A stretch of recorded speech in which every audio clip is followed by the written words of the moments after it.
বাংলাদেশের deputy high কমিশনে বিক্ষোভ, অবস্থান বিক্ষোভ আইএসএফ এর। হাই কমিশনের দরজার সামনে অবস্থান 5 আইএসএফ নেতার। স্মারক একটু বড় করো না, একটু বড় করলে অসুবিধা হবে না, একটু বড় করো না, আমাদের নিজের বড় কর।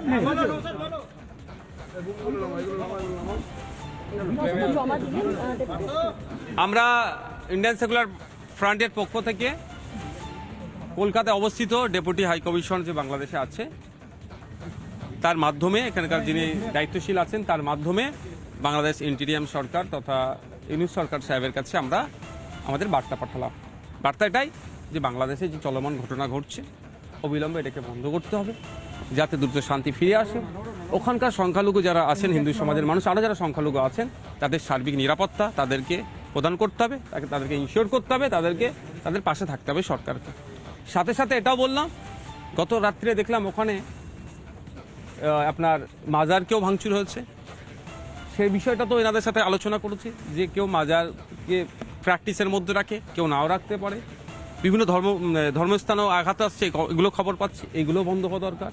এবং যে অ্যাডভোকেটের একজনকে খুন করা হয়েছে সেই বিষয়ে আমাদের চর্চা হচ্ছে, সেটাও যেন কোনো রকমভাবে না কারো উপরে চাপিয়ে দেওয়া হয়।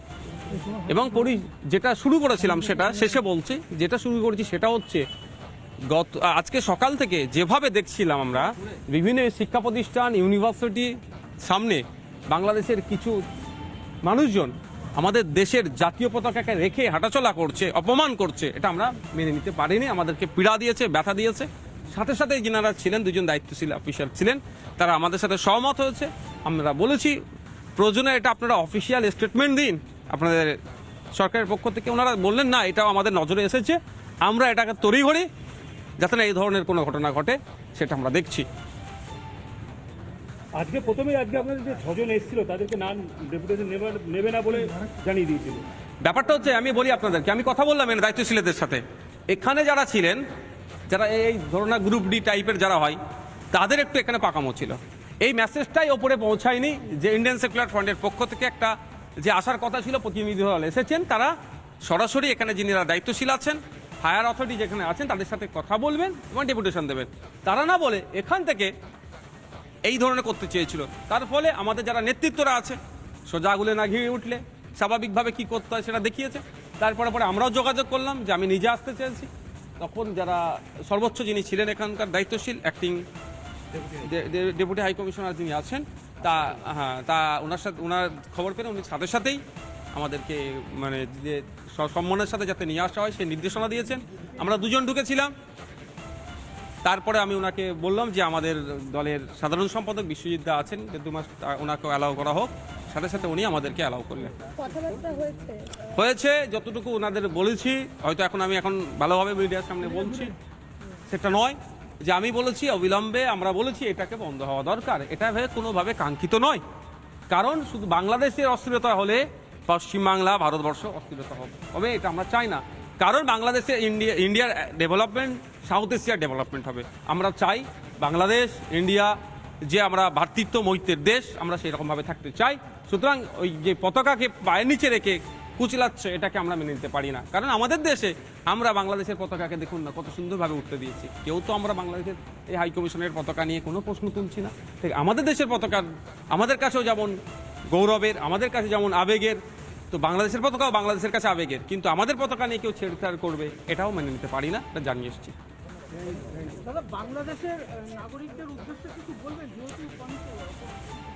যে আমার ভয়েসটা যদি বাংলাদেশের নাগরিকরা আমার ভিডিও ক্লিপটা দেখেন, আমি অনুরোধ করছি আপনাদের কাছে, কি সংখ্যালঘু কি সংখ্যাগুরু, যে আমাদের প্রতিবেশী দেশ, আর আমরা ভাষাগত দিক থেকে আবার আমাদের মিল আছে এবং কালচারালি মিল আছে।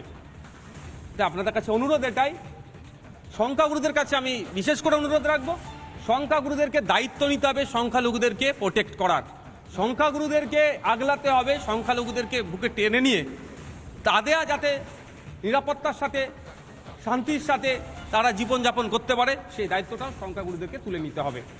সংখ্যালঘুদের উদ্দেশ্য বলো বাংলাদেশের, যে আপনাদের দেশ বাংলাদেশ, তার নিয়ম কানুন সংবিধান সেটাকেও মান্যতা দিয়ে চলবেন।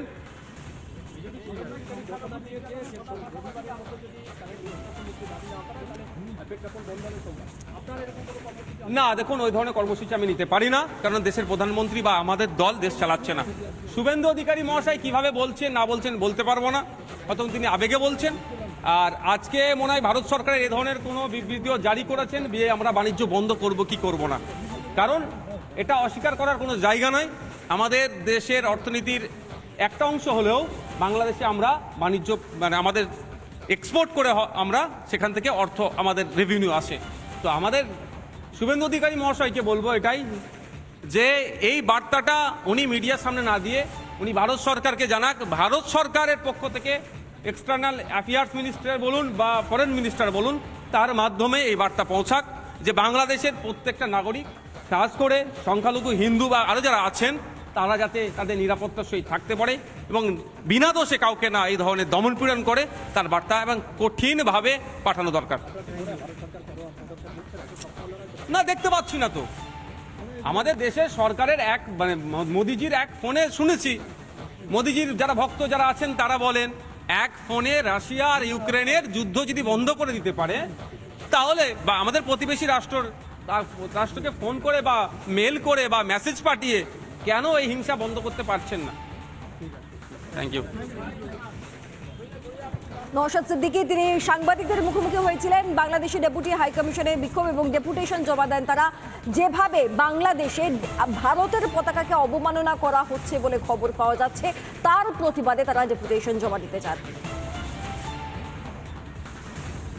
নানা ধরনের কন্টেন্ট দেখার জন্য লাইক করুন, শেয়ার করুন আমাদের ফেসবুক পেজ, সাবস্ক্রাইব করুন আমাদের ইউটিউব চ্যানেল। পাশাপাশি অন্যান্য ব্রেকিং নিউজের জন্য অবশ্যই চোখ রাখুন রিপাবলিক বাংলায়।